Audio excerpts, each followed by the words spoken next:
I'd like to call the meeting to order with the Pledge of Allegiance. I pledge allegiance to the flag of the United States of America and to the republic for which it stands, one nation, under God, indivisible, with liberty and justice for all.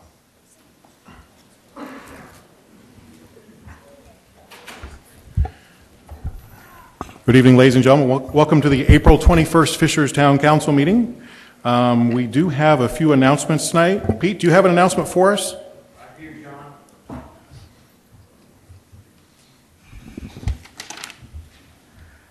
Arbor Day celebration on Friday, April 25th at 7:30 p.m. The Nickel Plate District Amphitheater will come alive for the Fishers Arbor Day celebration.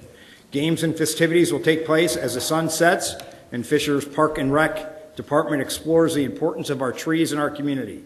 All activities are free to the public, and everyone is invited to stay after for an event to catch a screening of the 1952 version of Peter Pan. Sounds exciting. Mike, do you have an announcement for us, please? I sure do.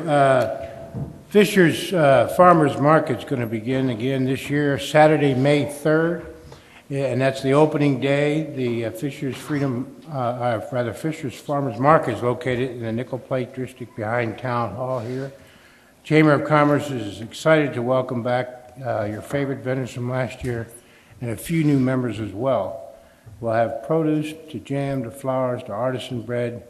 You never know what you're going to find. The hours are 8 a.m. to noon every Saturday from May 3rd to sometime in September. And that's an activity that has grown and grown and grown from when we were out front to the back. It just gets bigger every year and greater every year. Thank you, Mike. And with the amphitheater, we've got water and electricity, so I even saw pizza back there last year. Pizza ovens. You gotta like that.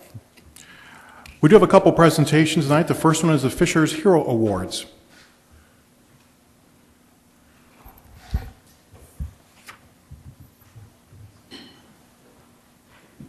Good evening, Council. If I could have Ms. Idle-George and Mr. Tom Fettinger, Ms. Dom Fettinger, and Dr. Hollingsworth come forward, please.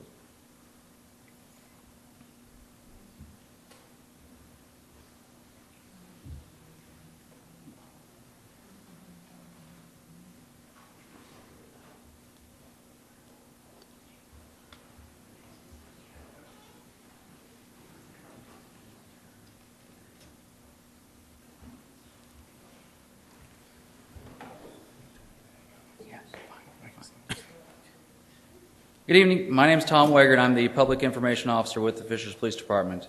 Tonight, Police Chief George Kale and Fire Chief Steve Arusa would like to recognize 4 citizens for their actions on February 22nd that helped save a life. Ms. Kristen Idle-George, Mrs. Dama Fettinger, Dr. Jason Hollingsworth, and Mr. Tom Fettinger happened to be in the right place at the right time on this particular Saturday afternoon. They and several hundred people were attending a boys' youth basketball game at Fishers Junior High School when one of the players, 12-year-old Joel Cheche, collapsed on the court. These 4 individuals, along with Sergeant Troy Fettinger, immediately jumped into action and began caring for Joel. As they began assessing him, it became apparent that Joel was not breathing and had no pulse. Miss Idle-George, Joel's coach, Mr. Fettinger, a former emergency medical technician, and Dr. Hollingsworth began performing CPR. Sergeant Fettinger ran to his patrol car to retrieve his department-issued AED. Mrs. Fettinger quickly recognized the need to clear the gym and began directing people towards the exits. Sergeant Fettinger applied the AED pads and a shock was advised. 1 shock was delivered and CPR continued until paramedics from the Fishers Department of Fire and Emergency Services arrived and transported Joel to IU Health at Saxony Hospital. Dr. Aurora, the emergency room doctor, downloaded and reviewed the information from the AED. The information confirmed that Joel went into a lethal rhythm known as ventricular fibrillation. The only way he would survive was rapid defibrillation. The actions of these 4 citizens and Sergeant Fettinger, quickly retrieving his AED, applying it, and providing a life-saving defibrillation shock, undoubtedly saved Joel's life. Please join me in thanking these individuals for their heroic actions.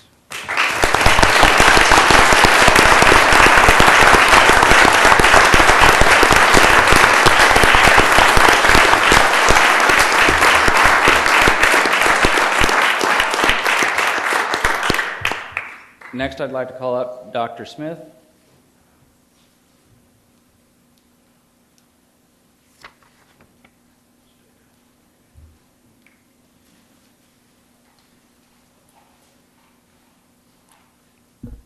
On behalf of Hamilton Southeastern Schools and our board and our administrators and teachers and our student body, we can't thank you folks enough for being in the right place at the right time and saving our child's life. From the bottom of my heart, thank you a million times over.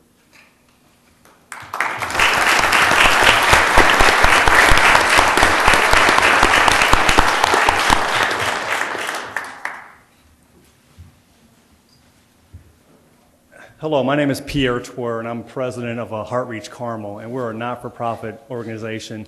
And what we do exclusively is we raise money through a bunch of volunteers, cardiac surgeons, some cardiologists, a couple business people, and we just raise money by a run that we have on Thanksgiving morning called Bolt for the Heart. We take all proceeds from the race, and we turn around on the next day and we buy AEDs. And we would like to donate an AED to the Fishers Fire Department in honor of the heroic efforts that happen, and like to make sure that we all keep aware of where the AEDs are, where you are. It's all our responsibility to know what CPR is and how to do it properly, because if we all know how to do that, then we get results like we have here. And this is just a heroic action that happened, and it went like clockwork. It went like it's supposed to go. So I would like to invite everybody to our race on Thanksgiving morning over in Carmel, because that's all the proceeds, like I said, go to buying AEDs. So it's an honor and a privilege to be here tonight. And we do have some mementos to acknowledge the heroic efforts that we saw.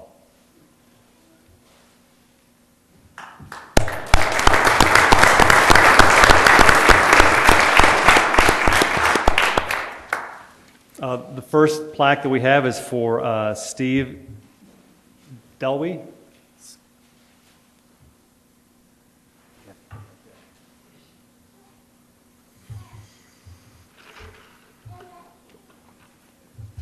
And I would like to add that we have a relationship with Cardiac Science. Troy Flugner is our representative for Cardiac Science. He's not here. He's out of town.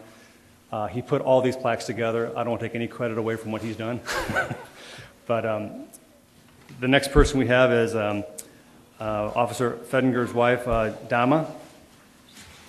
If I pronounce your name wrong, I apologize.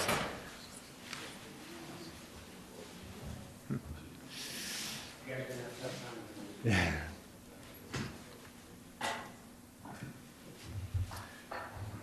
The next person is Tom Fedinger, please.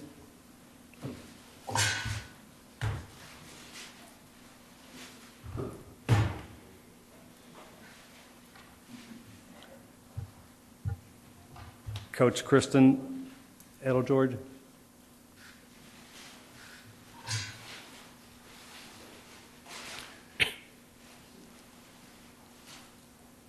Dr. Hollingsworth.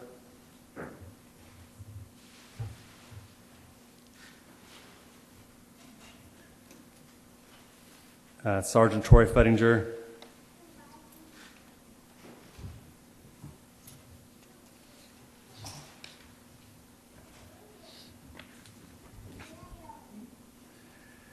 And lastly, and very importantly, Joel, could you come up, please?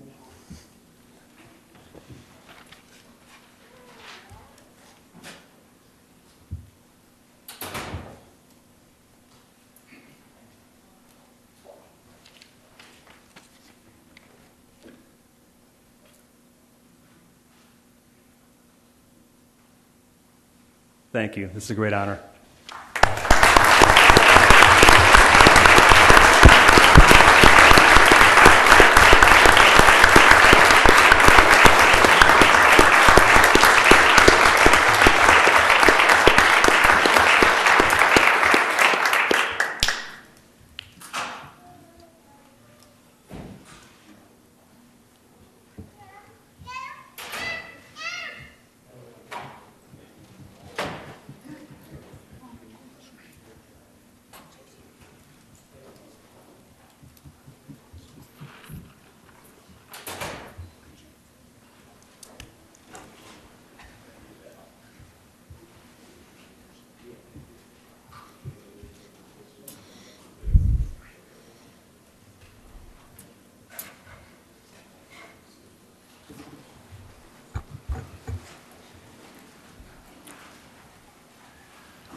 Thank you all very much.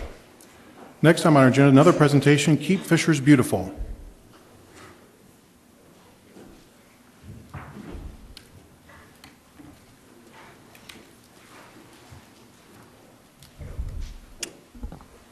Hello, Council. I'm Aaron Head with the Community Development Department, Dan Domzik with Parks, Casey Cawthorn with Public Relations, and our residents really are amazing, aren't they? They always step up when we need them to. And we came up with this idea for kind of just giving back to the community through a Keep Fishers Beautiful initiative. And the overall scope of that's not new. It's something that other neighborhoods and different municipalities do, but it is new to us. So we had this idea, and then all of a sudden, now we have a team of 3 people, and we were like, okay, well, how do we do this thing? So we started coming up with some ideas, and one day, a sheet of paper is laid on my desk, and it says it's from an organization called HAND, and that's Hamilton County Area Neighborhood Development, and they have this initiative called Neighborhoods Now, and they say, oh, we're giving away some money for initiatives just like you guys are talking about. But part of that was we needed the citizens themselves to come up with that information. So we went out and found some residents of a neighborhood, and they jumped on the option of being able to secure this money. And through their very hard work, those residents were able to secure a $2,000 grant for this project. Okay, so now we have our money. So what are we going to do with it? And we came up with a plan to go to every single house in a neighborhood and knock on their door and say, what can we help you with? Can we clean up your yard? What can we do to make your house more beautiful? And we met some really great people, and through that, we've seen a lot of these neighbors are talking to each other now, and now they're looking at helping each other. Now they're knocking on their neighbor's door, and they're wanting to go over there and help them. And on May 3rd, we have our Keep Fishers Beautiful Day, which is part of Spring into Action. And this part of the project is where we're going to be going into a neighborhood, Sunblest Country View. And we have, this is my organization here, and this is 18 different projects that the neighbors have came to us and said, this is what I want done, and can you help me? Anything from trimming hedges and painting their front doors and cleaning up their yards. And a lot of the things that we found out is some people just aren't able to do some of those tasks. Either they're injured, or that they have some something bad happen in their family. They just can't get to it. So that's where we want to step in and say, we can help you. And so this year, we are going to be in Sunblest Country View. And again, that's on May 3rd. So if anybody wants to come out, we're always looking for more volunteers. And we've been really thankful for the HAND organization, and Tracy and Nick Lichty are both here in the audience, and we can't thank them enough for they basically handed us a check, and they believe in our project, and we believe in it, and we believe that with this project, we can continue to foster some of those relationships in the neighborhood where people don't know who their neighbors are, and we hope that through that, we can give a sense of subdivision or neighborhood pride. And you go to your home and you're like, this is our neighborhood. And so we have these projects lined up. We're ready to move forward with those. And now it's just getting the volunteers to the door. And Dan's done a great job with getting that. And Casey's done a great job of getting all of our wonderful little handouts and our logos, and talking with HAND and being the bridging the gap between the residents and that organization. So, am I forgetting anything now? Well, we're ready to come back in like 3-4 weeks and present to you and show you guys lots of pictures and show you what we've done and what we've done for the neighborhood as far as just giving them a little TLC, because it's a little bit of an older neighborhood, and we're a very young community in terms of communities, but as we start to mature, we think an organization or a process like this can come in really handy for residents. So Perhaps I could add a little context to this as well, and what we're so excited about is, if you recall, probably 6 to 8 months ago, we came to you and started talking about doing some targeted enforcement of zoning violations in the community, and you guys told us to go ahead and move forward with that. And a true credit to the staff, they recognized that there were some folks that were not able to necessarily comply with zoning on their own, and the staff came up with this initiative on their own and have completely ran with it. And I think it's just an extraordinary example of the staff being innovative and at the same time engaging our community in an opportunity to help those who may not be able to help themselves at times. So this is an exciting project, and these three are the reason that it exists and that it's going to be successful. Great job. Thank you.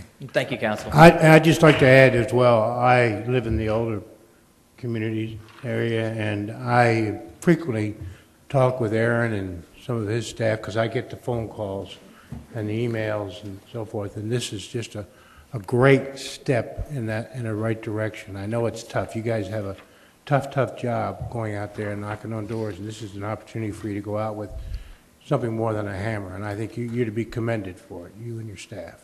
Thank you, Mr. Colby. Thank you very much. We didn't get to that.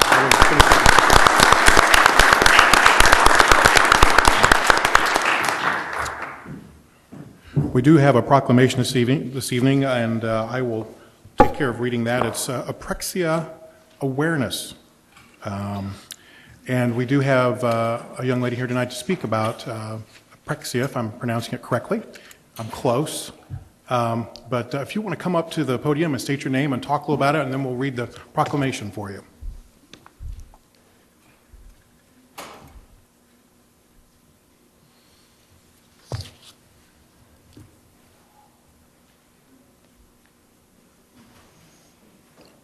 Thank you for having me. My name is Krista Hickman, and these are my children. This is Isabel, she's 4.5, and this is Luke, he's 6.5, and they have a speech delay called apraxia. Apraxia is a motor speech delay. They know what they want to say, but they can't get the words out to say it. Luke's come a long way in the last year. There's no cure for it, but with frequent speech, he's improving.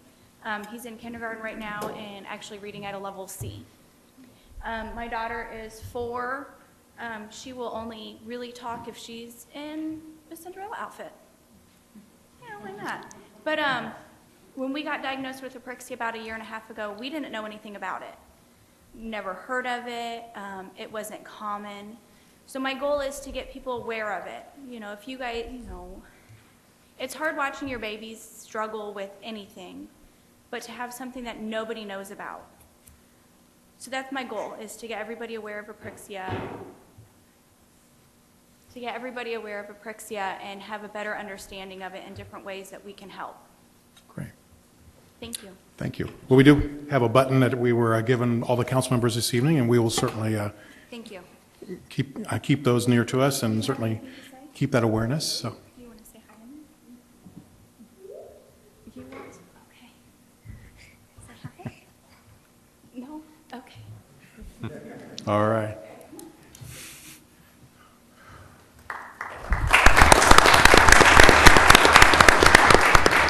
And I'll go ahead and read the proclamation since I have it right here in front of me.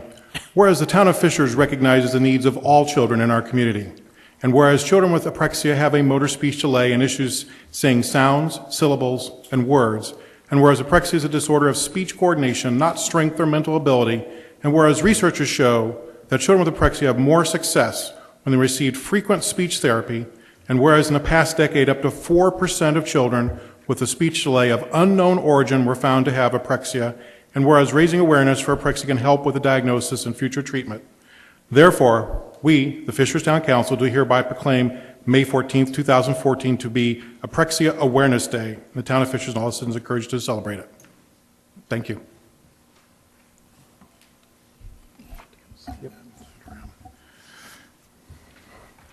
Moving on, do I have a motion to approve the consent agenda? I move to approve the consent agenda consisting of item A, request to approve the previous meeting memorandum for April 7, 2014 executive session, April 7, 2014 work and regular session. Item B, Request to approve a dedication of right-of-way located in Fisher's Corner subdivision near Lantern Road and Commercial Drive from Cena Realty FC LLC to the town of Fishers for the purposes of road construction. And item C, request to approve purchases of one vehicle and multiple upfitting packages for use by the Department of Public Works. Second. Motion by Mike, a second by Pete. I will be abstaining from the previous meeting memoranda. All those in favor, please say aye. Aye. Opposed, same sign. Ayes have it. Thank you. We're going to kind of move our agenda around a little bit this evening just to facilitate some folks that are visitors this evening to our council meeting. Item 11, request to approve the establishment of a joint school board and town council committee to evaluate its solutions to Hamilton Southeastern Schools' financial challenges. We'll move that to right now. Let these gentlemen hopefully get on with their evening, maybe get home early for a change.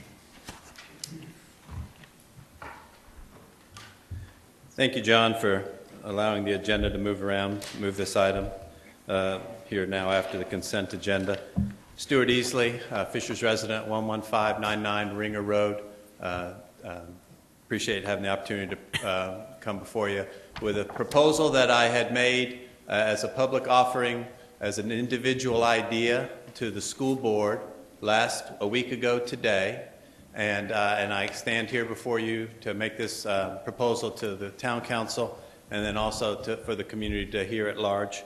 I want to introduce three guests here. Howard Stevenson, new school board member, HSE school board member since January. Thank you, Howard. Dr. Brian Smith and Mike Reuter, we're very familiar with, so welcome, guys. Welcome, gentlemen.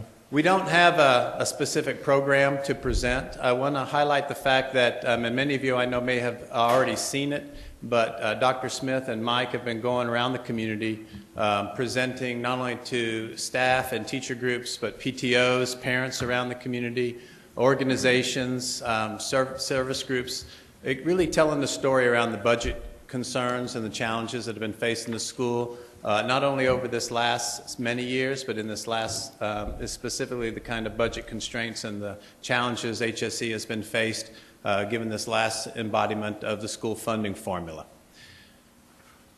So I have a proposal that I'd like to talk about, but I think it bears in mind to just highlight some of the challenges that the schools have faced and some of the cooperation, long-standing cooperation that the town has had with the school system throughout our many years, and really which is the highlight of and also the envy of many communities around the state.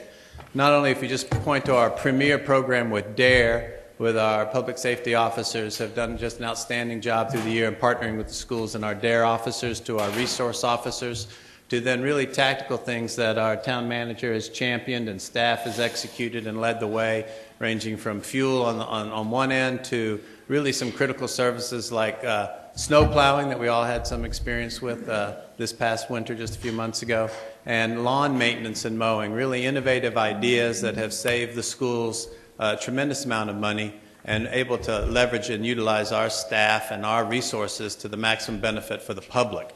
And so that's really the key thing that my proposal is really striking at, and really the heart is really around efficiency of government services and what's the crisis and the need in the community and how do we pull together and respond. You know, you often hear about sometimes analogies of barn building or where the communities would all come together and serve a public good or a need that someone has in the community.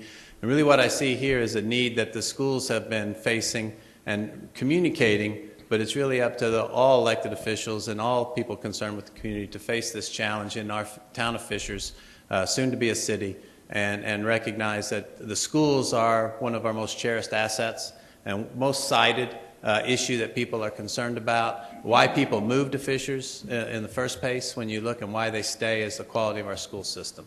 And if you start to have a school system that starts to deteriorate, then that has a knock-on effect in all aspects of the community, including property taxes, because property values decline, then you have concerns. And property tax values are a direct correlation to the quality of schools and the attractiveness and the supply and demand that schools provide a community.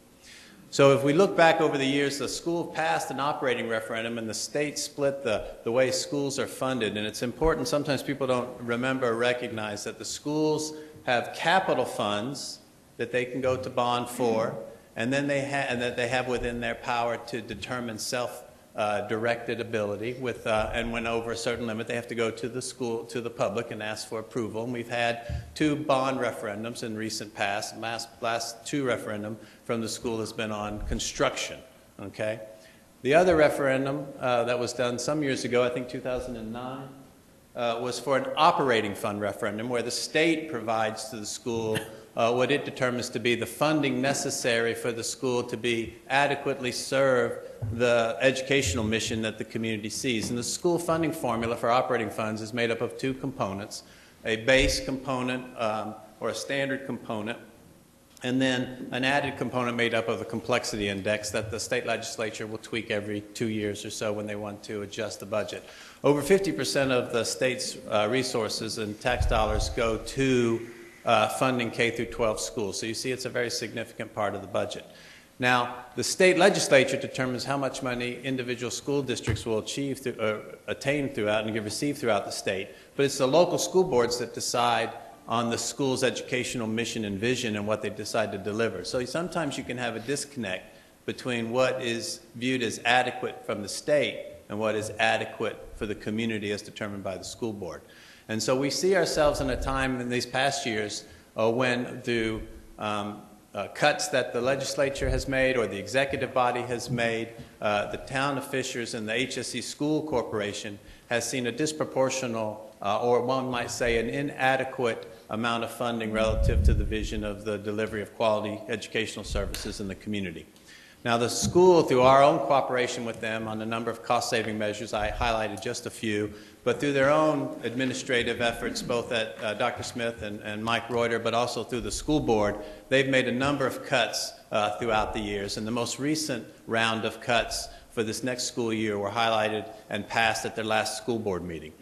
And I think to the tune of $2.8 million. These cuts will stay in effect not only for this coming school year, but for the following school year. And when you analyze and look at the kind of fiscal projections that the HSE school staff has done, you'll see that there's another gap looming in the following school year before the school funding formula can be adequately addressed and before it might make sense to take anything to the public. There's going to be a shortfall of somewhere between $2.5 and $3 million in the HSE school system. And that's what caused me to contemplate and take the proposal to the school board that the town of Fishers and later the city should cooperate and work even in an enhanced manner with the HSE School Corporation School Board and form a committee that would do 2 broad tactical elements. One, continue to look and analyze very critically specific cost-saving efforts that the 2 entities could do between our operational efforts. So how do we save taxpayers' money, create revenue both for both organizations, or more effectively use the revenue that's made available to us? And second, I think there's been a lot of education out there. The adequacy of the school funding formula in Hamilton County is one argument, but the inadequacy of it to fund different, the vision of the HSE school corporations and what people desire to have for educational programs in the town of Fishers is seeing this shortfall. Now, we need to lobby, not on harness the efforts of this town council, the school board, all the communities in Hamilton County, but you really have to appeal beyond Hamilton County because this has happened at the state legislature. You've got 150 legislators down there, all with concerns in their backyard. So you have to make a really good case, not just for Hamilton County, but why the state funding formula needs to be adjusted either for performance or to more adequately distribute the funds so that schools can achieve the kind of vision they have. This proposal then on cost saving and lobbying the community, I think want to organize policymakers, 3 members from the town council and 3 members from the school board to form this committee to look for cost savings and to organize and lobby not only the Fishers community, but add on to the good efforts I think that Scott and others have led that we acted on a few months ago with the resolution to encourage state funding formula to be looked at. All the municipalities, all the government entities in Hamilton County signed on to that, so you know there's some momentum. But for outreach, the program has to go beyond Hamilton County because no matter what our few legislators do, if it's all about Hamilton County, that will never win in the legislature. So we need a broader lobbying effort. We need to harness and make the lobbying efforts of not only the town of Fishers and every municipal corporation in Hamilton County, along with the school corporations, to make our number one lobbying efforts and our lobbyists' priorities to be the funding formula. Okay? So that would be one specific proposal that I would ask the committee to look at and come away from. I offer tonight also a very specific opportunity because of this 2.5 to 3 million shortfall that I think over the next 2 to 3 months, working with 3 members of the town council and 3 members from the school board, I'd like that committee first and foremost to look at land. The school corporation, HSC, has property in its inventory, if you will. And that property is in different locations around the community, from Riverside to HSC, to areas off of Cynthia Ann Road. And if you look at the school has an asset that has it has value and needs consideration, but the school is lacking funding, cash, to maintain operations. State law provides a very convenient mechanism for one municipality and another municipality to cooperate and to have a conveyance of land or other assets for consideration. One of those considerations can be funds or money. So we happen to have, and we've seen our budget and through the great execution of staff, really, and staff's delivery of excellent services in the community and our excellent town management, we happen to have an excess of our cash reserves that we have stated above our policy. So we have time, we have leeway, we have headroom.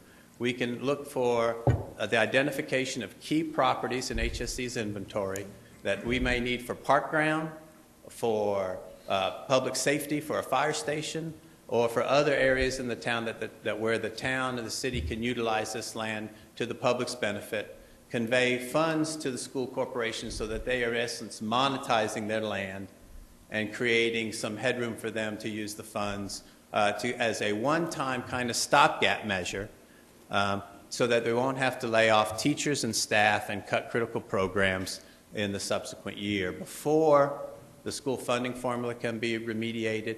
And in the event that the school funding formula is not remediated, then the school board members will need to decide if to continue to deliver on that mission and vision of educational attainment that HSC has stood for, do they need to go to the community for a referendum for operating funds?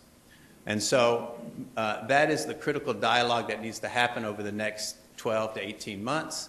I think policy members from the town of Fishers and 3 members from the school board. Already John DeLucia has appointed himself, and the school board met with Ron Wilson and Katrina Hockmeyer. Those names have already been proffered to me. I'd like to see 3 members tonight nominated. I offer myself up to be one on that committee. I look to John to help guide us after this action. Most importantly, I've come not only with a broad concept, which is to form the committee, look for cost savings, lobby the community, but also a specific opportunity for this town council this year, in the next couple of months, when this committee comes forward with the prize of which land parcels are most opportune to be benefit to the town and the conveyance of funds for that land. So those are my comments. And Mike, we decided not to do a presentation tonight. Many of you may have seen it, but certainly Dr. Smith and Mike can come and give a robust presentation on the details of the challenges and really the efforts that they've undertaken over the years to hold their budget down, cut on benefits, hold on raises, just a number of deep cost-cutting measures that we have had to do at different times when the budget's been tight. So I thank you for the time. If you have any detailed questions about the funding formula or the school funding budget, Mike and Dr. Smith are here. And want to thank Howard for coming tonight, show support from the school board. Any questions? Happy to entertain. Thank you, Stuart. Questions for Stuart? I just have a couple. I know we passed a resolution requesting that the state legislature look at the funding formula. How many other jurisdictions in Hamilton County have passed that resolution? All of the municipalities, as well as the county council and the county commissioners. And as a result, have we had anybody from our legislatures reach out to the school as a result of that resolution? Good evening, Mike Reuter, been a Fishers resident since 1990. And first off, let me thank all of you and your staff for the support that we receive at the school district from the town. It's a very unique relationships. Very few schools have that relationship with their town. So first off, thank you.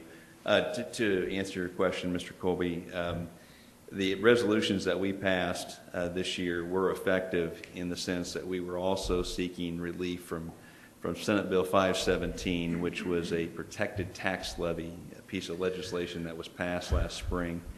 And through your efforts and the efforts of other resolutions that were passed, we were able to get relief this session from that.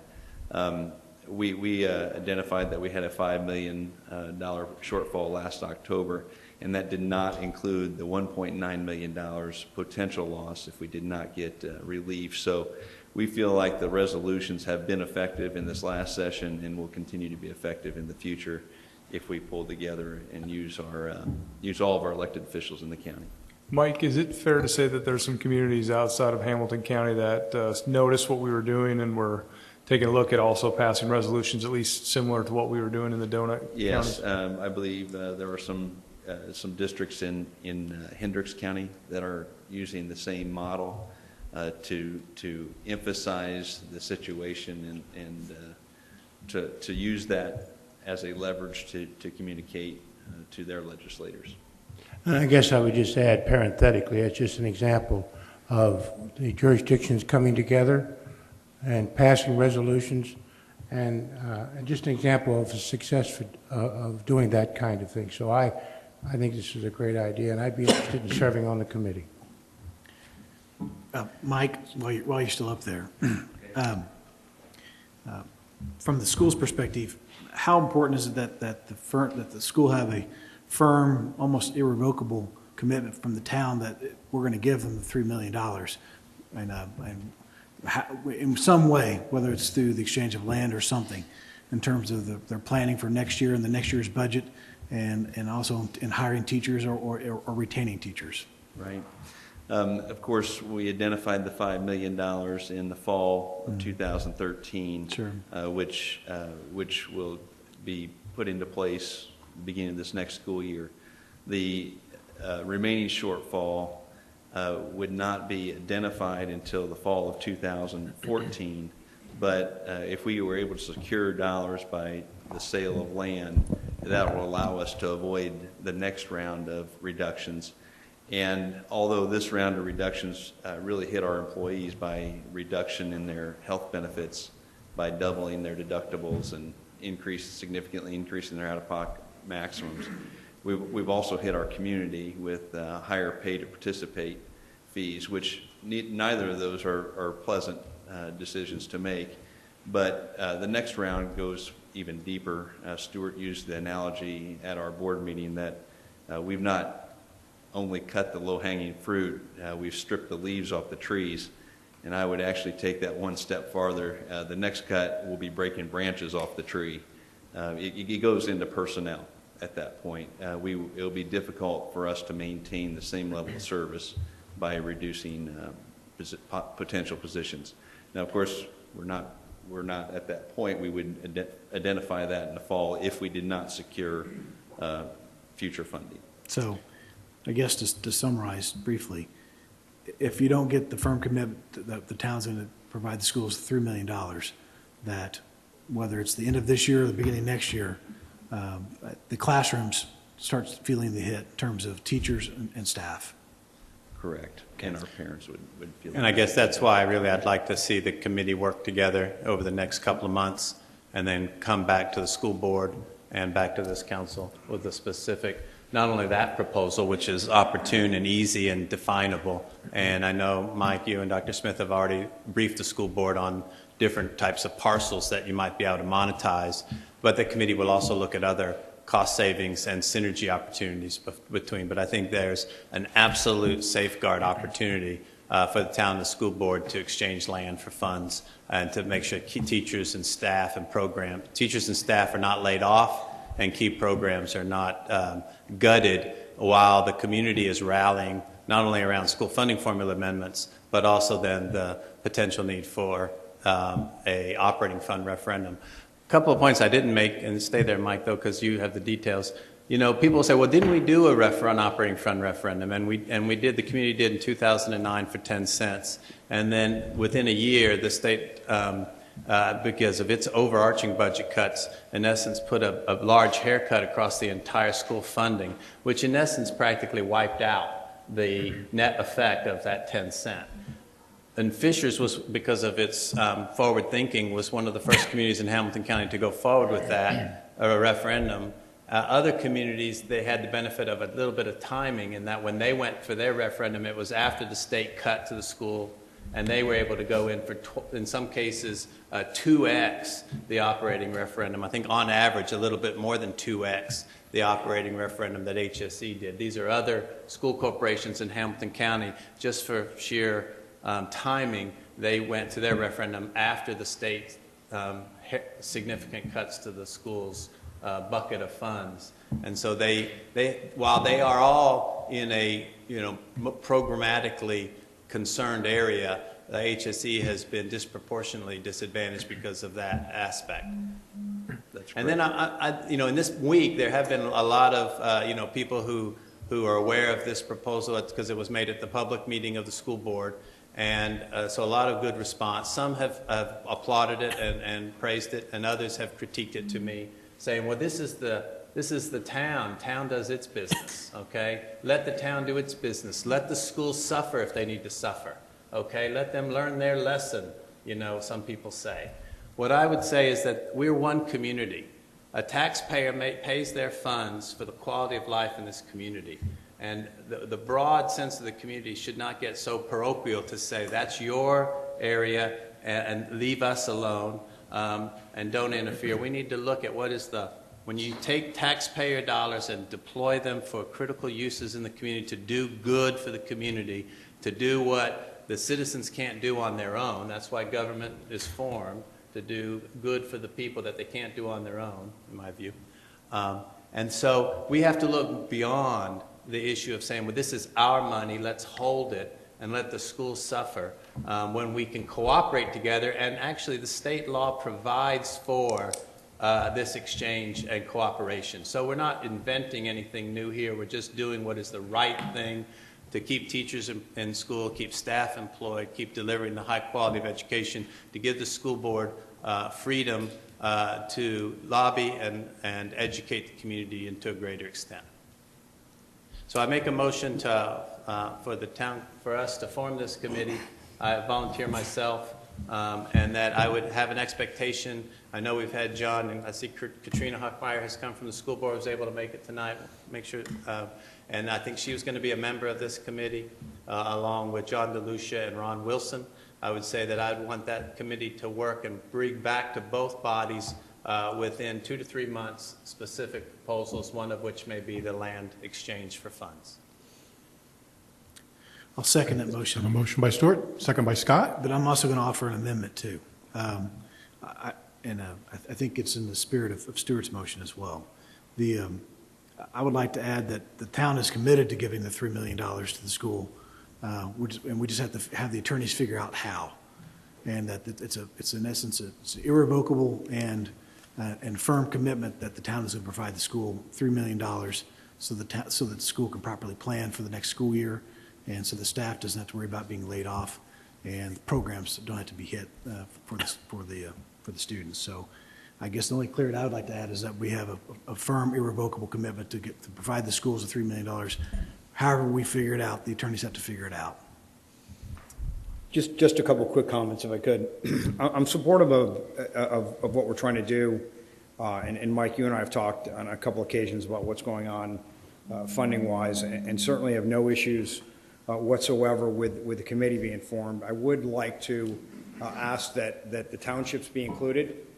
Okay, I understand that Delaware Township doesn't have the funds that Fall Creek Township does, but Fall Creek has got extra funds, and talking to the trustee for Fall Creek Township has expressed interest in somehow participating in that because they also have unincorporated residents that may not fall underneath the municipal tax rate that the town is currently collecting, and they would like to participate some way, just due to the fact that they've got surplus funds as well.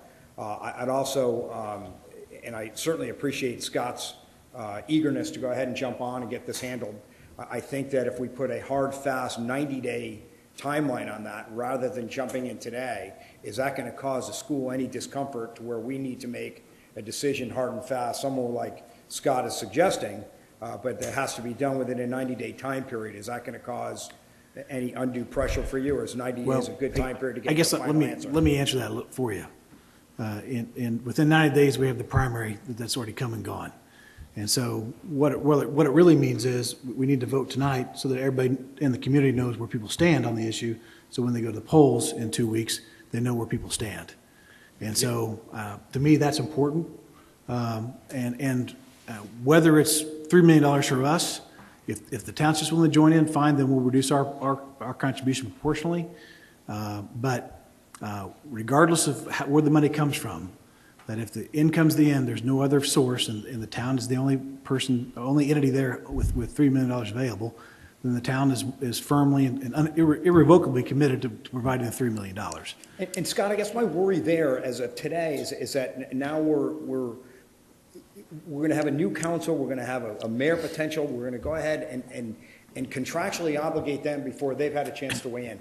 I'm not opposed to really what you're saying, okay, and I'm very much in the spirit of what we're trying to do here, but I don't want to rush to this too quickly. What I want to try to do is I want to try to get the good minds wrapped around this thing so we can come together with a well thought out, approach to making sure that we're not doing something that's incorrect, that we're not doing something that doesn't violate something that also doesn't put us in jeopardy of changing the funding formula down at the legislature, and certainly give our attorneys a chance to jump in there and say, guys, this is the way the process needs to go, which was really where I went with Mike, just to say, guys, give me a hard, firm deadline, because if you need that today and you guys are not going to be able to operate after today if we don't do this, then maybe I could wrap my head around it. But if you're telling me that if we give you a firm answer within 90 days that you guys are going to be able to react, then I would just rather let the good minds get together and come together with a cohesive decision. But again, Scott, if I could, I just want to add a few comments, Sure. I guess.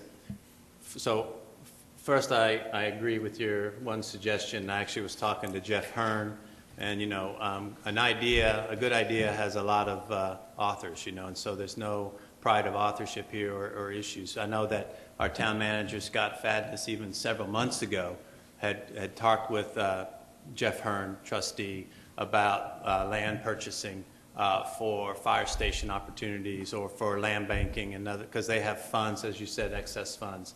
And the state law that allows us to cooperate with the schools would allow an entity like the township to do the same. So I think that's an excellent idea, and they have excess funds that if they have no utilization for them, and the quirky thing is they're prohibited from giving that money back to the citizens. Like the state can give you sort of a refund check or a bonus check back. The townships, when they have the funds that they've collected, they're prohibited by law from returning that. So they either keep it or utilize it. So this would be another great opportunity. And it has been, I won't put Nicole on the spot, but I know she's been informed. Jennifer Messer has researched this thoroughly. When I had the idea a couple of weeks ago before this exchange, rather than at one point was let's just make an outright grant, okay? Because it's tax. Remember, this is not our money, okay? The seven of us. This is taxpayer money that we've been elected to administer our good fiduciary responsibilities to, right? But it's the taxpayer money. It's the citizens' money to be done good in the community. I was in favor of just giving a grant to the school. But that, unfortunately, is not legal. And the state doesn't have a law that would allow for a grant between communities. So then when we started talking with Mike and understanding, well, how can we come up with a better idea that is legal, then there's the state law provides for the conveyance of land or other assets, can be assets, for consideration, meaning funds, money's in there. So I think this is an opportunity to involve Jeff Hearn. Absolutely. And if Delaware Township, if they want to participate and if they have the excess funds, then we can certainly look at that also. I would say I'm not as driven by, this is an issue of conscience, an issue of importance for the greater community. My commitment, though, is to say that we need to do this and transfer the funds this year. We are the Fishers Town Council. If we're going to act, we're going to act. Right. And I want to act this year. before a wholesale change. While, and if people don't want to do it this year, they can vote no. But I'm going to be asking, after the committee has proffered a specific land, that we act, that's what we were elected to do. So I'm not willing to say, oh, let's put it off. But I'm saying we need to deliberate, work with the school board, and come up with a proposal. The 90-day clock's a nice window. So I do see that happening. And I would say, I don't know if it's going to be $3 million. It might be $3.5 million, might be $2.5 million. We need to work and understand what the modeled shortfall is going to be. It could be in that range maybe. So I don't want to necessarily lock us into just $3 million. Maybe 3.5. Now, don't get all scrunchy over there, Scott. No, I understand. I'm not going to get scrunchy, I promise. No, I'm at badness. So just looking at the budget. That's Stuart, I appreciate your comments. If somebody comes back and the school says, we only need 2.5, then I'll be happy to change my vote and say, okay, it's 2.5 instead of 3. Everything that I've heard is it's $3 million is what you need to cover the net for the community. Like I said, we've already had a determination with the school's attorneys and the town's attorneys that an exchange of land for $3 million is a perfectly legal conveyance and transaction. And we also know that solves, at least for a year and a half, the school's funding problems, so that they can come up with other solutions that are not so, in a timely manner, that includes the General Assembly and the whole community potentially. If we wait, people win or lose elections in 2 weeks. People's perspectives may change on how important it is to fund the schools, because maybe they win and they don't see a primary race in the fall, and so funding is not that big a deal. They may lose and they say, I don't really give a crap about the schools, and so I'm just going to vote no. And so either you state your argument and state your position, go to the ballots, and let people know what you stand for. If they disagree with you, then that's fine. That's the election process. But the schools have a right to know that one way or the other, that they're going to get the money, whether it's from us or a combination of us and the townships or whoever. But there's a firm commitment to give the money. And if it come back and the committee says it's 2.5, then I'll be happy to say, okay, it's 2.5, as long as the school agrees with that. So to me, I just think they're entitled to know a firm number without equivocation, without hesitation, and for the exact reason that elections change people's perspectives on the council after they happen. And we have an election in 2 weeks, might as well lay it out there so everybody knows where everybody stands. And I just want to speak on this. I would be reluctant to support a specific dollar amount tonight for a variety of reasons. I heard Jeff Hearn's name talked about tonight as a contact person, and it wasn't but about a month or so ago we had a meeting with the the Fall Creek Township Board about some funds that were talked about for assisting with the renovation of a firehouse, and it got very, very political. And unfortunately, that's what's upon us today. It is, and I don't want this to be political. It's about the school. So I would be reluctant to go into a commitment for funds, and at the same time, I need it vetted. I need to know what land, where, how we propose to use it. Are we just putting some land together to have the land to help the school? I mean, there's a whole lot of unanswered questions in my mind as far as the school. I support the concept. I'd like to be on the committee. I'd like to do anything I could. I'd write you a check if I could tonight. I can't.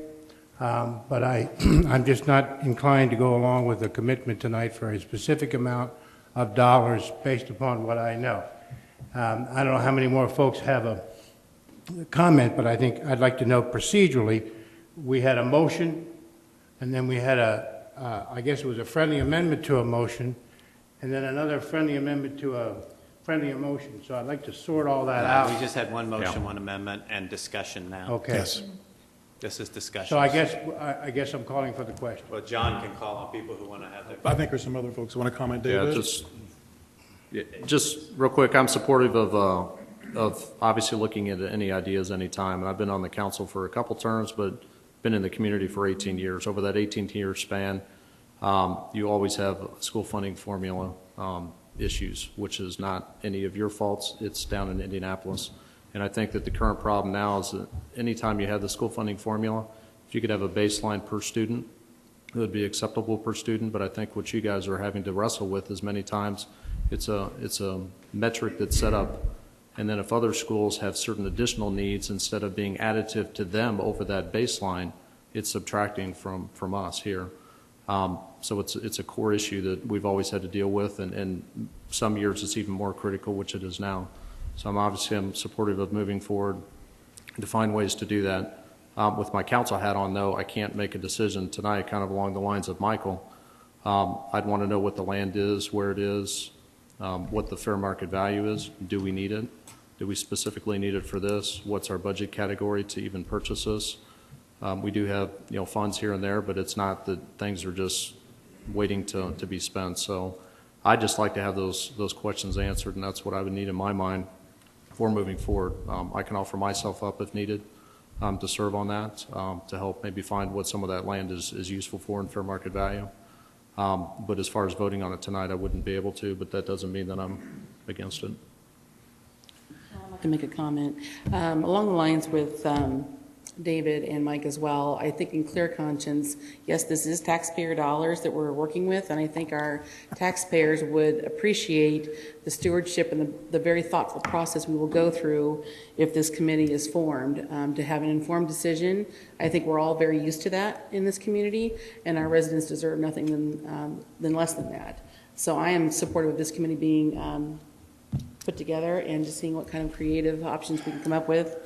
Stuart mentioned cost savings. Maybe there are some creative ideas we can come up with for cost savings, and I'm certainly willing to listen to all of those as well. And just quickly, John, just to kind of sum up, and Scott, I absolutely appreciate your passion. You and I both have kids in the system, and we're still faced with the things that are going on there, and we've got to get these kids through, and I have absolute full trust that this committee is going to come up with the right solution for us. I guess what I struggle with a little bit is the rapid nature of what you're asking without getting some public input and having a little bit more transparency. That we take enough heat up here, for doing actions, and by God, we put out 12 or 15 meetings, and we still get accused of not putting the word out. So as much as I want to say, Scott, I like what you're saying, I support it, I can't do that today. I really think it needs to go through a good process with this good committee it sounds like they're putting forward. I'm not going to put my name forward. It sounds like we've got enough good individuals on the council that already want to do that already. I'm certainly supportive of the original amendment, and then I guess I would add that we bring in the townships in the mix, so I'll make that an amendment there to bring those townships in to get on the board and potentially look at funds that can be shared. We are not offering $3 million for the purpose of buying land from the schools. We're offering $3 million to help the schools in a budget crisis, and the only way that we can do that legally is to say we're buying land. That's a mechanism, okay? And so either you're committed to helping the schools or you're committed to buying land. To me, that's the way it's being phrased, because committing the schools means we're committing to $3 million. And we're just figuring out a way to legally do it. And so to say that I want to see what the land's worth, I'm sorry, we're not doing it for land. We're not doing it for land. We don't care what the land is worth. We're looking for a legally permissible way to give the school $3 million to help kids and keep teachers in the classroom. So, but I would say that, for the school board's consideration, one of the things that they do is they're solving their problems on their own too. It's a cooperative effort. The school happens to have assets that are valuable. The value of them will vary. We have sufficient funds. I totally align with Scott's comments because I've made them myself. That's just the principle. I'd do a grant if I could do a grant. but we do need to have consideration. And since we're going to go down that route, and since the school corporation has good and valuable land of utility, the effort of the committee would be to look at which parcels make the most utility for the town to utilize, whether it's for park or for public safety or for other elements that would benefit the greater community and could be utilized. And I think that is going to take time. I guess I love your push for action, Scott. I applaud it. I don't want to politicize this because it's what's in the right thing. I would even say, Pete, to just, sometimes some things prick up. This is an issue that's important whether you have kids in the school system or you do not. This is an important issue for the broader community. If you're like my wife and I who have no kids in the system, if you're a Del Webb person, if you're a young family, young couple, or if you're a single person in the community, you need, and we all need, a vibrant and excellent school system. It is the pinnacle and the foundation that drives economic value, drives attractiveness of the community, and anything and everyone should be concerned. I know that wasn't your intent. I'm just using it as a foil to make my point. Everyone should be aware and concerned about this issue. And again, I look at it in a similar way that Scott did. This is taxpayer dollars. How do we use them for the greater good for the community and the high need? I want to set that the expectation is that Katrina and Ron and John, and I hope this council will let me serve on this committee, and the other two members, and we would come back in short order with a specific proposal that does convey the funds to the school board this year while this council is acting with its authority. And just make sure it's clear, I'm not politicizing it. I'm the only one up here that's not running for election. I don't care about the politics. Only thing I care about is helping the schools. So I'm the only person right now, it looks like, that actually is pushing, because I don't have a political agenda. I'm not trying to get elected. I don't care about the politics. I'm just trying to make sure the school gets its money. Okay? So I'm not politicizing it. I'm not the one offering excuses of why we're not giving the commitment tonight. And Scott, I have no point either, so regardless of what I say, In the fall. I'm just trying to make sure we're taking our time and blah, blah. Yeah. I'll go ahead. Well, we've got a motion on the table. We have an amendment. Do we have a second to the amendment? Which amendment? Scott's amendment. Correct. If there's no second, it dies. I do not have a second. Do I have a motion to pass having a committee to study this issue? I would consider Pete's amendment. If you're looking for a second, I would second Pete's amendment. We're seconding Pete's amendment to include the Fall Creek Township and Delaware Township. So I have a motion, an amendment with a second. All those in favor of the amendment, please say aye. Aye. Opposed, nay. And now we have the actual. I think the key there is that we would reach out to them and see if they wish to participate. We can't force them to participate. Right. So the school and our committee is going to move forward. We're not going to be held hostage if townships wish or don't wish to participate for legislative clarity. So we have a motion to form a committee, and just to kind of really close this down, I appreciate, Stuart, your idea, you coming forward in the way you have. Scott, I appreciate your enthusiasm about this as well. We have a motion to establish a committee. Do I have a second? Second. All those in favor, please say aye. Aye. Opposed, nay. Looks like our committee is going to be Stuart, Mike Colby, and David George.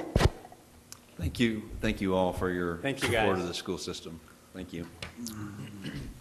Before we move on to the next... Just want to thank Katrina and Howard and Dr. Smith and Mike for coming this evening. I appreciate it. And thank you for all the hard work you're doing in the community, both on the board, but also I had the opportunity to listen in and to one of the PTO presentations at Fishers Elementary that Mike and Dr. Smith did, and extremely detailed and very persuasive and very powerful. We hope that more parents get to understand this issue that's facing the community. I thank the council for listening to the proposal and supporting it, and understand that we will be having something come back to us for action in the very near term.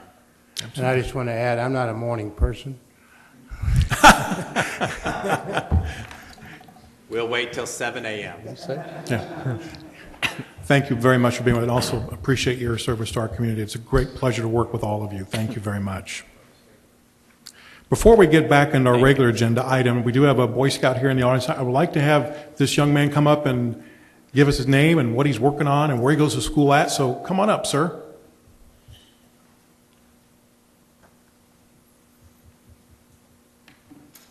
Hi, my name is Jared Frank, and I go to Riverside Junior High. I am currently working on my communications merit match. Great. Thank you. Great to have you with us. Thanks for coming. Moving on to item 6, the request to annex 3.1 acres located at 12134 East 133rd Street, known as the Johnson property. Good afternoon. My name is Kevin Stutz. I'm a planner in the Community Development Department. As stated, I'm here for the request to annex 3.1 acres, which is located on the north side of 131st Street, west of Brooks School Road, where the mudstock fields are located just south of I-69. As many of the council members I'm sure remember, the Johnson property was recently rezoned from residential to commercial with restrictions. As part of that process, Mr. Johnson has agreed to voluntarily annex to the town of Fishers as well. Before you tonight is the second reading and public hearing for this annexation.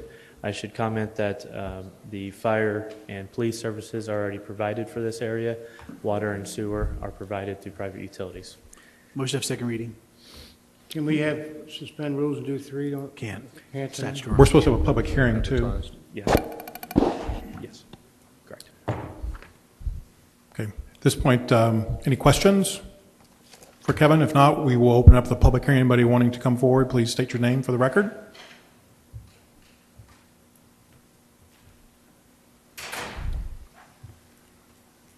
At this point, we'll close the public hearing. There's no for the record gave that no one came up to the podium. Do we have a motion to have second reading? Scott made one. All right, and a second. Moving on to item 7, request to approve a resolution transferring a 1/3 interest in right-of-way to Hamilton County, accepting 1/3 interest in right-of-way from Hamilton County. Good evening, councilors. For the record, my name is Shelby Bowen, Assistant Director of Redevelopment for the town of Fishers. And Jeff Hills, Director of Engineering. He'll answer any questions specifically to some of the parts of these resolutions. Mr. President, if I may, I think items 7 and 8 are substantially similar, and both just combine? I think it makes the most sense to combine those. These resolutions essentially include 2 parts, 2 pieces of land that will be conveyed. Both are related to development opportunities and redevelopment opportunities here in the Nickel Plate District.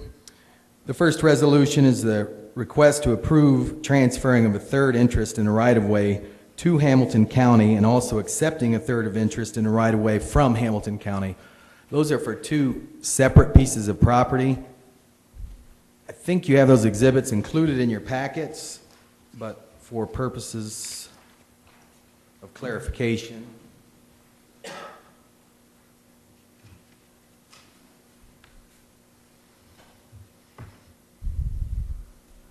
Jeff will point out the 2 pieces of property in question. The first piece of property, we are actually receiving an interest from both Hamilton County Board of Commissioners and then also the City of Noblesville.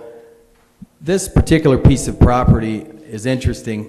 We did quite a bit of research on a chain of title with Ann Poindexter and Mike Howard, who are counsel for the HHPA and the City of Noblesville collectively, and also the Hamilton County the Board of Commissioners, and then Jennifer Messer, our counsel, and found no particular utility purpose to this parcel of land that juts out kind of towards Municipal Drive.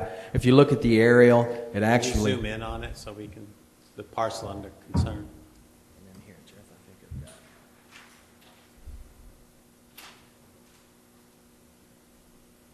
So I've highlighted this particular parcel in red.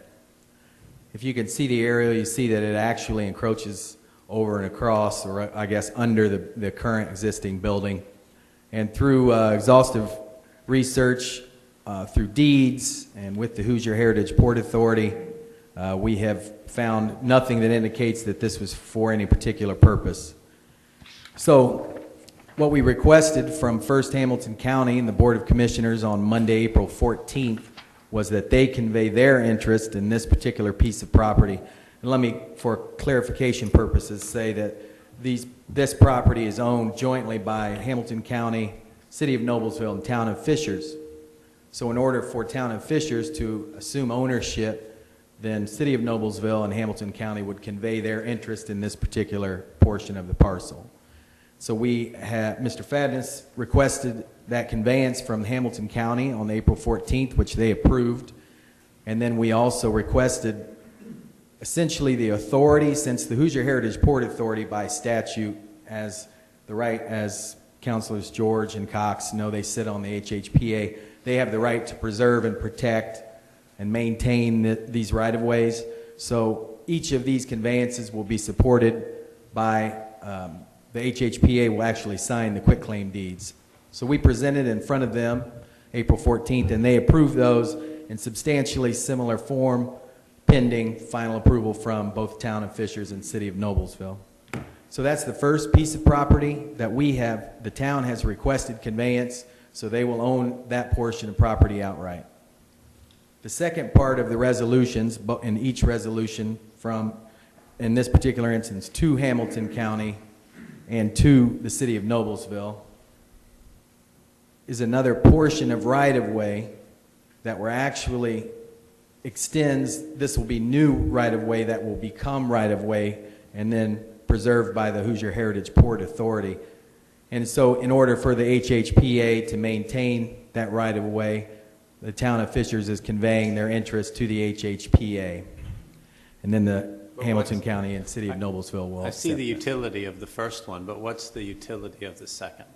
Why is it necessary? Clearly, the utility of the first one is so that the property can be developed. Sure. What's the value? Why not just vacate, or why even convey the second?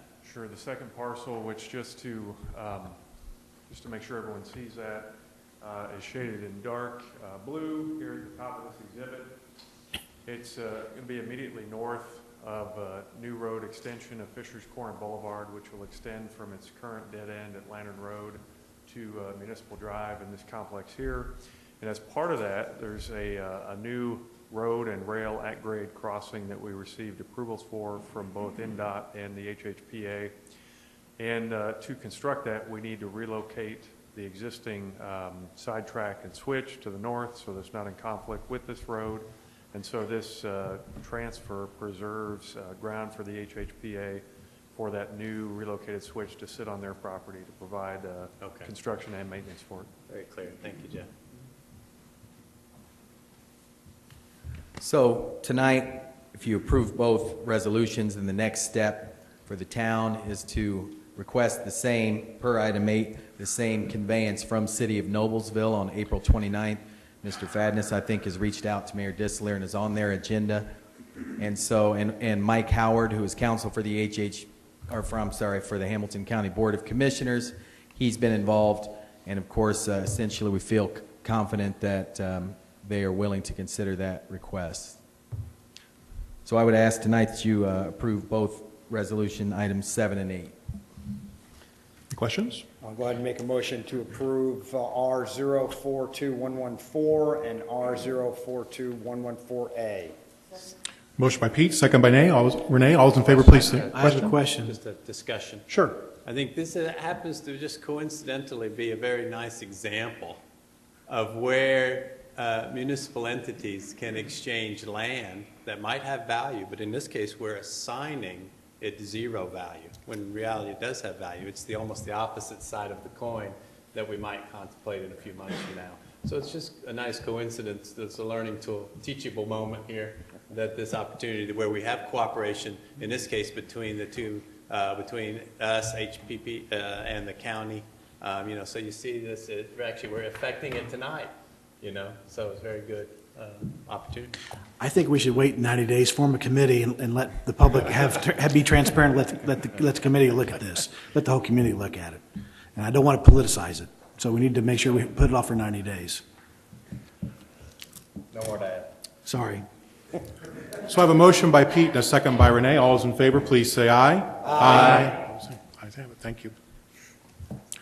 Moving on to item 9, request to approve an interlocal agreement between the Hoosier Heritage Port Authority and the Town of Fishers concerning the Fishers Corner Boulevard Railroad Crossing Switch. Yes, this is an interlocal agreement essentially that is related to what Jeff explained on the switch. And I want to take a moment before I turn it over to Jeff just to thank the Hamilton County Board of Commissioners, the HHPA, and their respective councils for their cooperation, and Councilors George and Cox's help through navigating this process. I think, per Stewart's comments, it's been a very collaborative process, and everybody's had to get a good understanding of the exchanges, and so thus far it's really been positive. And this is just another example of that with the interlocal agreement. Jeff will answer any questions to the particulars, but essentially the town of Fishers is agreeing to pay the cost and maintain that right-of-way per us installing the switch according to NDOT's orders, I believe on March 24th, 2013. If you have any questions specific as to what that includes, certainly Jeff can answer. Any questions for Jeff or Shelby? Do we have a motion to approve? So moved. Motion by David, second by Pete. All's in favor, please say aye. Aye. Ayes have it. Thank you. Moving on to item 10 on our agenda, request to adopt an interlocal agreement between Hamilton County and the town of Fishers concerning the installation and operation of a public safety communication tower. I'll grab this one for Joe Wright. He's not be able to be here tonight. If you recall, we're going through a massive upgrade of our radio systems throughout Hamilton County for public safety. One of the areas that we saw a great deal of dead spots for both our police and fire was in the 106th and Cumberland area. Upon further review, the consultants decided that the best location for a tower would be at Fire Station 94. You have already voted on this location and approved the ability to build a tower in this location.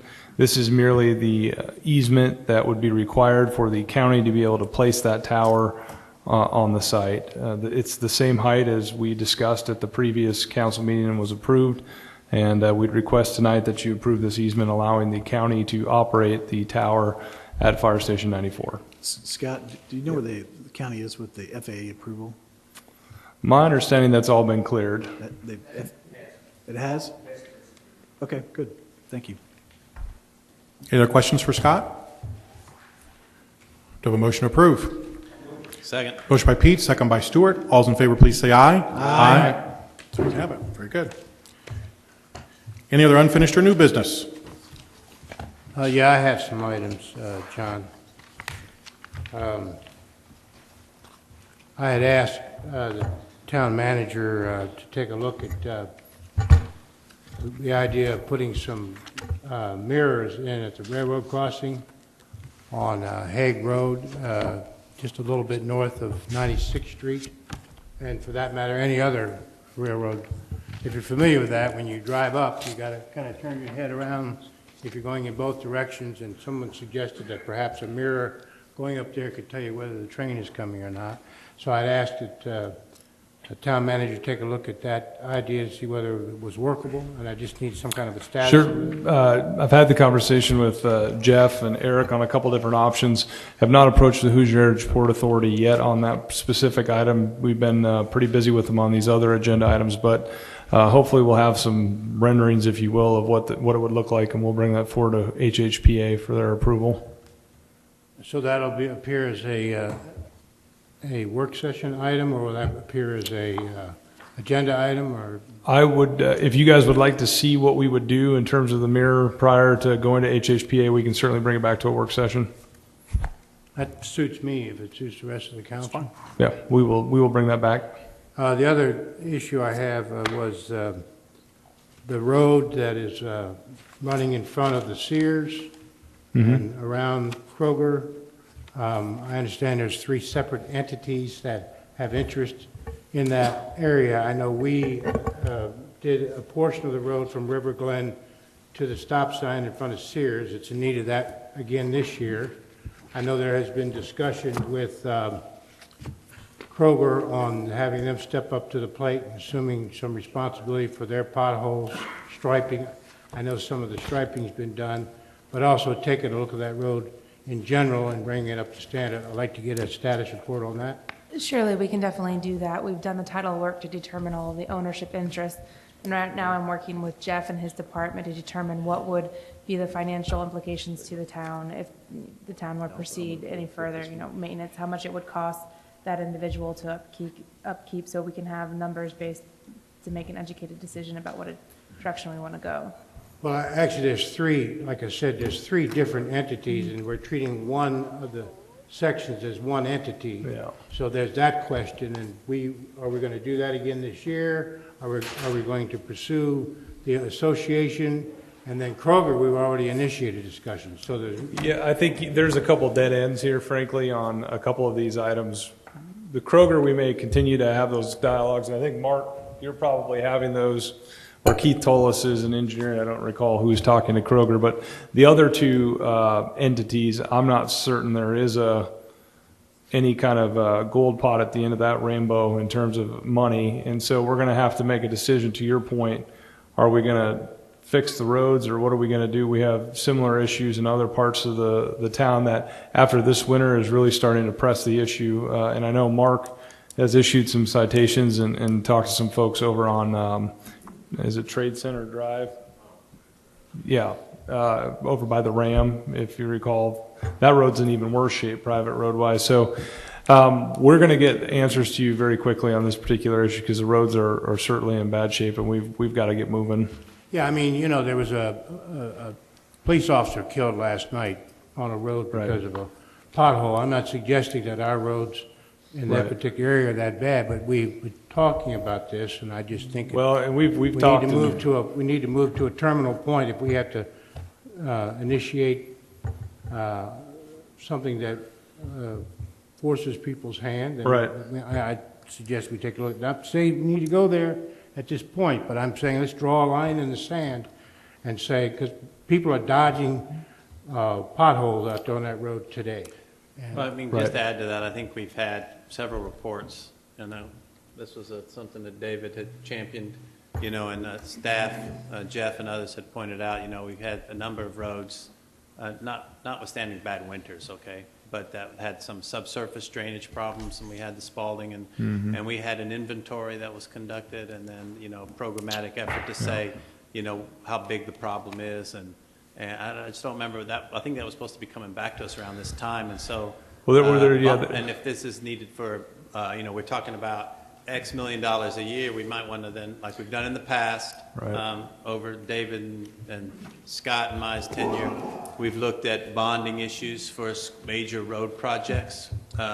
We explain it to the community very deliberately. You know, this is going to cost you 3 pizzas a year, you know, for this amount of debt service. I just want to be, what you get. I want to make sure we're clear. Can you update us on this? Yeah, let me be clear about two different things here. They're separate. I just want to. So the private road discussion is ongoing and more complex in terms of the nature of how we handle those. If the town wants to assume obligation of those, or whether we go after the individuals that actually own the property. On the public side of things, we do have some serious issues. Our road standards prior to 2002, we did not require subsurface drainage in a lot of our roads, and they are literally falling apart in some areas. And so we do have some significant work ahead of us to look at that. And I know that Jeff and his staff have started putting together that analysis. It's obviously dynamic every year. It seems to change, but we will get you a full report in terms of what the adequate level of funding would be required to maintain the roads at a level of service that I think we've all come to expect. And you should be getting that sooner rather than later. I know you've asked for it on several occasions, and we will get that done. And again, I want to go back to the private road. If we have to take it over, I want all the facts. There's an association, as my understanding, that was formed by the previous developer in which the property owners in the surrounding area were to pay so much to maintain those roads, and there's just been a lack of participation in that association. So there's a legal document that prescribes that something happened, then we either, you know, try to force that to happen, or we conclude that it's not going to happen and we need to fix the road because the public is being affected by it. Also, I want to talk a little bit about the traffic. And Scott, you and I had a discussion recently on 126th Street and 37. Yep. Maybe you could give me some feedback for the rest of the councilors.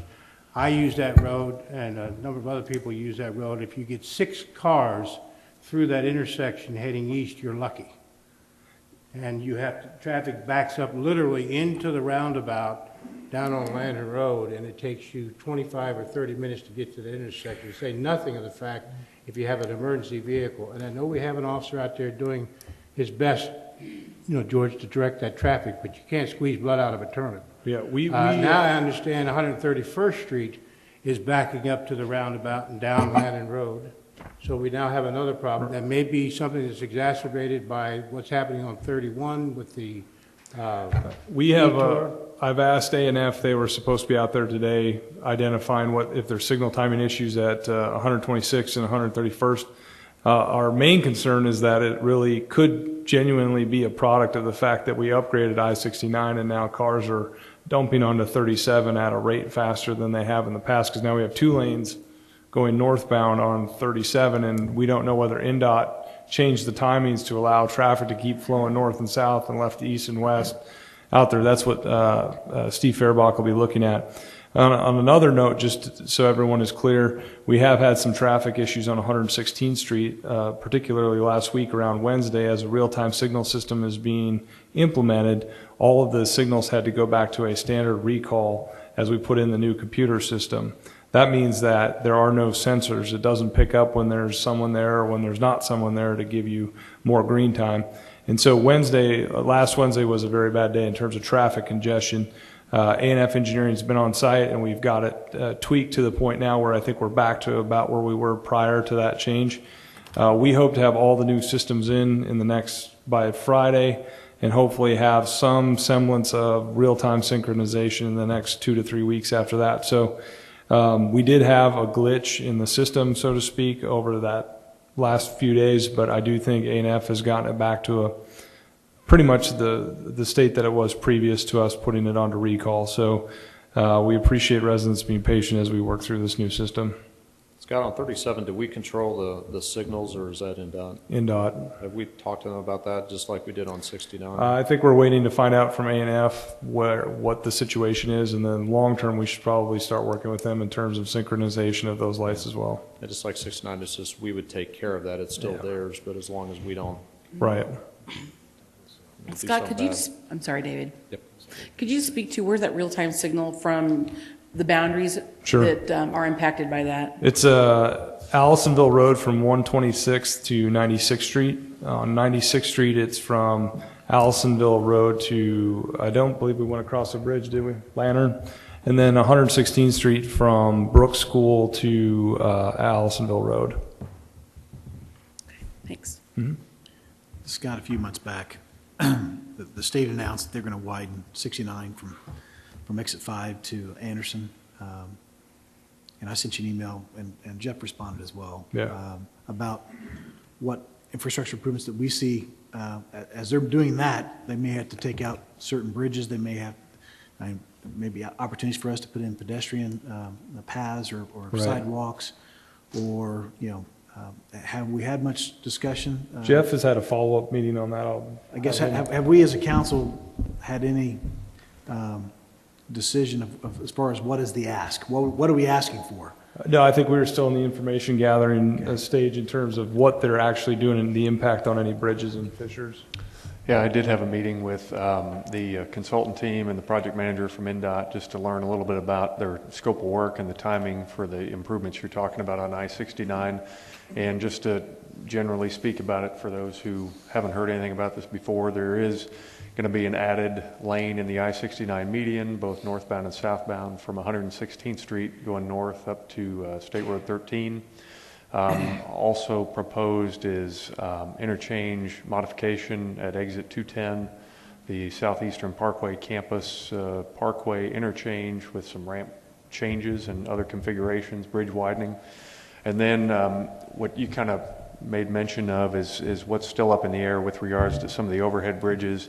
In particular, they're kind of still evaluating whether Brooks School Road or Cynthia Ann Road would be replaced or widened or rehabbed or even touched at all as part of this project. And I think that'll become a little bit more evident in the next few weeks and maybe month or two as they get into their scope of work. But I think we'll be part of their advisory committee as well as the traffic management team. And so I think if there's desires that we collectively want to ask for. I think we need to put our heads together, and we can certainly make those known. And I think they'd be willing to collaborate with us.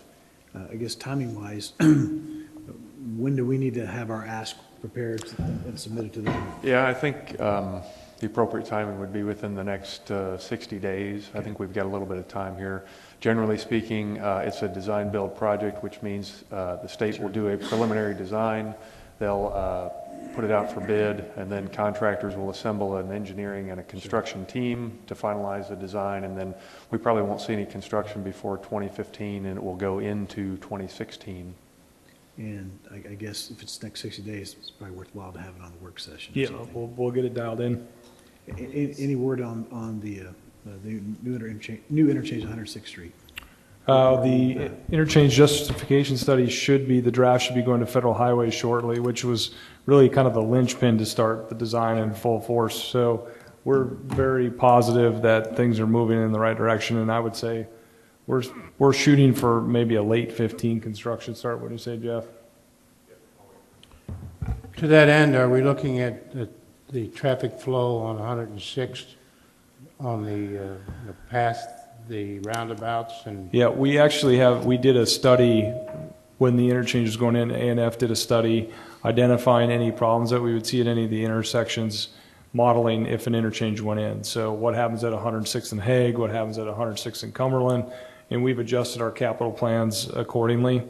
I don't think it's an immediate, hey, we've got issues the day it opens. It's forecasting out 5, 10, 15 years from now, and we can share that at a work session with you guys as well.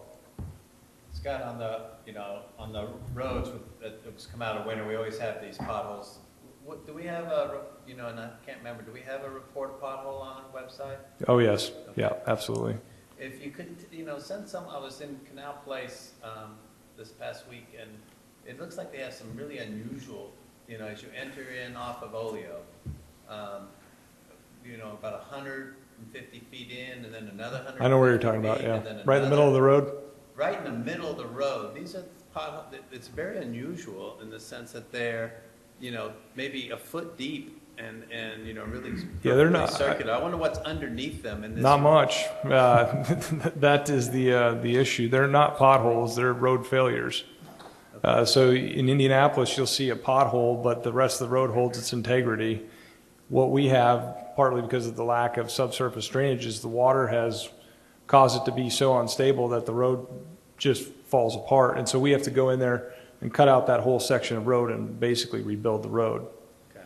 So that's what Eric and his guys are dealing with right now, as well as we have contractors out, Reith Riley, Calumet, they're all out doing work as we speak. They were out today, 141st Street between the railroad tracks and State Road 37. But that's a new neighborhood, relatively speaking. I mean, I was wondering. We if you recall, what's the drainage, specification or something like that? Well, that was changed in 2001, Eric. Is that correct? In 2001, Eric was able to change the specifications to require subsurface drainage. Prior to that, if you looked at Rosewood 2 years ago, we did an emergency repair where that road literally disappeared because of the lack of drainage, and that subdivision was no more than 10 years old. When did Canal Place go in? Was it after then?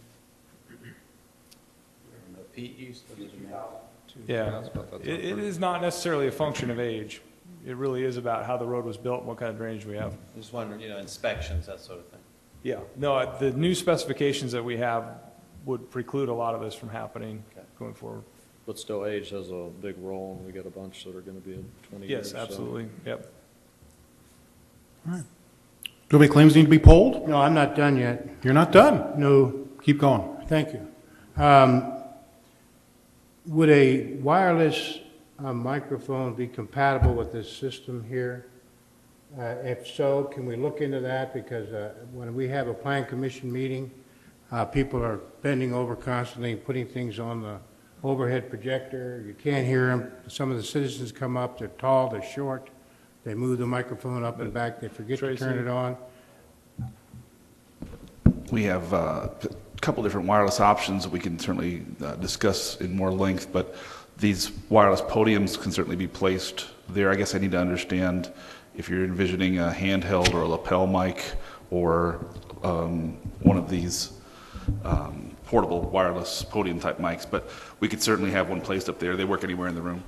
Yeah, I mean, I'm looking for maximum volume, so people sitting in the back row can hear what's going on. If that's a lapel pin or, I don't think having one of these things and moving it around would be the answer. So what I'm looking for is, can we improve the sound system in this room so people can hear? And then I would like to see more information on the various construction projects and where we are with those. We've had some community meetings on some issues, and in the interest of transparency, I'd like to know when we turn in dirt, where we are with this, and if it can be done in a work session or can be done in an open council session. What's executive session stuff versus public stuff. So that's just my preference. I don't know how the rest of you feel. Yeah, we could absolutely put a road construction update together now Well, that. I'm talking about roads and the downtown. Oh, I see. everything. Oh, you're talking, okay. Yeah, everything. Yeah, absolutely. Yeah, we can give you guys an update on that. Good process. Thank you, that's all I have. All right. Do you have any claims that need to be pulled? Motion to adjourn with the trustee invoice payments, accounts payable register. Second. Motion by Pete, second by Stuart. All those in favor, please say aye. Aye. We're adjourned.